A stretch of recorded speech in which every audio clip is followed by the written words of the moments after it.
सावधान हो जाओ, क्योंकि बहुत जल्दी आपके घर एम्बुलेंस आ सकती है और आपको उठाकर ले जाएगी। आपके फेफड़े धीरे धीरे खराब हो रहे हैं और आप समझ भी नहीं पा रहे कि अंदर ही अंदर मौत आपके करीब आ रही है। दिल्ली के सर गंगाराम अस्पताल में अभी हाल ही में सिर्फ 11 साल की एक बच्ची को भर्ती कराया गया। उसे कई दिनों से लगातार खांसी हो रही थी, सांस लेने में दिक्कत बढ़ गई थी और जब डॉक्टरों ने जांच की तो हैरान कर देने वाली सच्चाई सामने आई। उसके फेफड़ों में खतरनाक सूजन थी और उसे हाइपर सेंसिटिविटी न्यूमोनाइटिस नाम की बीमारी हो चुकी थी। सोचिए, इतनी छोटी बच्ची और इतनी भयानक बीमारी, और ये सब किस वजह से हुआ? सिर्फ कबूतरों के पंख और उनकी बीट से। हम सबके घरों की छतों, बालकनी और खिड़कियों पर कबूतर बैठते हैं, घोंसले बनाते हैं, बीट करते हैं और उनके पंख झड़ते हैं। यही बीट और यही पंख असल में धीरे धीरे जहर का काम करते हैं। इनमें मौजूद एंटीजन हमारे शरीर में सांस के रास्ते चले जाते हैं और चुपचाप फेफड़ों को अंदर से बर्बाद करने लगते हैं। डॉक्टर अक्षित गुप्ता बताते हैं कि इस बीमारी में हमारे फेफड़े जख्मी हो जाते हैं, उनमें सूजन बढ़ने लगती है और सांस लेना इतना कठिन हो जाता है जैसे किसी ने गले पर रस्सी कस दी हो। धीरे धीरे हालत ऐसी हो सकती है कि इंसान को हर सांस मौत जैसी लगे और आखिरकार फेफड़े सिकुड़ जाए। अगर इलाज में देर हो जाए तो इंसान को अपनी जान बचाने के लिए लंग ट्रांसप्लांट तक कराना पड़ सकता है। ये बीमारी बड़ों में तो अक्सर दिख जाती है, लेकिन बच्चों में सामने आए केस डॉक्टरों तक को डरा देते हैं। कबूतरों की बीट और पंखों में मौजूद एंटीजन हमारे इम्यून सिस्टम को इस कदर उकसाते हैं कि जो प्रणाली हमें बचाने के लिए बनी है वही हमारी जान लेने पर उतारू हो जाती है। शरीर की इम्यूनिटी खुद ही अपनी दुश्मन बन जाती है और जब ये दुश्मन अंदर से हमला करता है तो इंसान का बचना मुश्किल हो जाता है। अगर आप सोचते हैं कि ये बस अस्थमा जैसा कुछ है तो आप बहुत बड़ी भूल कर रहे हैं। सांस लेने में तकलीफ, लगातार खांसी, सीने में जकड़न, बुखार, सिर दर्द, जोड़ों और मांसपेशियों का दर्द, ये सब सिर्फ साधारण लक्षण नहीं बल्कि अंदर ही अंदर आपके फेफड़ों के खत्म होने की चेतावनी है। और सबसे डरावनी बात यह है कि ये सब आपको तब होता है जब आप हर रोज अपनी छत या बालकनी में कबूतरों को दाना खिलाते हैं, उनकी बीट और पंखों को साफ करते हैं या बस उनके आसपास रहते हैं। सोचिए, आप हर रोज जिन कबूतरों को मासूम समझकर दाना डालते हो वही आपके फेफड़ों के दुश्मन हैं। धीरे धीरे आपकी सांसें कमजोर हो रही हैं और एक दिन अचानक आपको लगेगा कि हवा गले तक पहुंच ही नहीं रही, जैसे कोई आपको घुटन देकर मार रहा हो। यही है हाइपर सेंसिटिविटी न्यूमोनाइटिस का डर। डॉक्टर कहते हैं कि अगर आपके घर के आंगन या बालकनी में कबूतर बैठते हैं तो अभी सावधान हो जाओ। कबूतर की बीट और पंखों को हाथ लगाने से पहले मास्क और ग्लव्स पहनना जरूरी है। लेकिन सच तो ये है कि सबसे अच्छा तरीका यही है कि कबूतरों को अपने घर के पास आने ही मत दो, वरना एक दिन अचानक आपको लगेगा कि आपकी सांसें थम रही हैं और एम्बुलेंस की सायरन बजती आवाज आपके दरवाजे पर खड़ी है। और अब आखिरी चेतावनी, तुरंत अपनी सांस रोक कर देखो कि आप कितनी देर तक टिक सकते हो।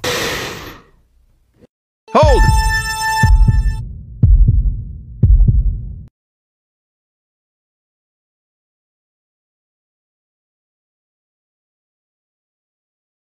अगर आप आधे समय तक भी नहीं रुक पाए तो समझ लो कि आपके फेफड़े पहले ही खतरे में हैं।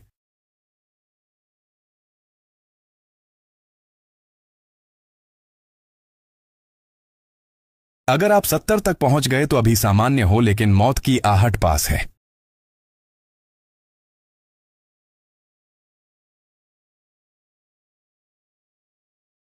अस्सी तक पहुंचे तो ठीक ठाक हो।